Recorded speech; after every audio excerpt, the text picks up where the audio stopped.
Hello everyone, এই তো সকালে 11:30টার দিকে মা মেয়ে স্নান করে রওনা দিছে। তাই আজকে রেজাল্ট দিব, রেজাল্ট আনার যাইলাম। আর সকালে অনেক ঠান্ডাও পড়ছে। আমরা রওনা মা মা আমি আজকে অনেক খুশি, বাবা এখানে। কারণ আমি 1 নম্বর হয়েছি। ও তুমি 1 নম্বর হইছো? তুমি কিন্তু আমাকে কইছিলা যে মা আমি 1 নম্বর হইমু। তবে আমার অত কনফিডেন্স আছিল না তোমার দিয়া, কেন হয়তো কোনো কিছু মিস হয়ে যায়নি। তো চলো তুমি তোমার টেস্টি ট্রিট থেকে তোমার পছন্দ মতো কিছু নিবা। আচ্ছা মামি, মিনি পিৎজা নেই? কারণ তুমিও হয়েছো, বাবাও হয়েছে না। আমি যদি 1 নম্বর হই তাহলে আমার কিছু দিব। তা এদিকে চলো আমরা দেখি পেস্ট্রি কত সুন্দর সুন্দর, বা তোমার পছন্দ মতো একটা নিবাই। মা আমি তো পেস্ট্রি নিতাম না, আমি মিনি পিৎজাই নিব। মিনি পিৎজাই নিবা? হয়। আচ্ছা মা আমি একটা পটাটা নেই।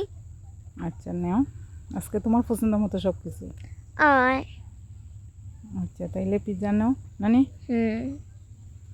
আচ্ছা।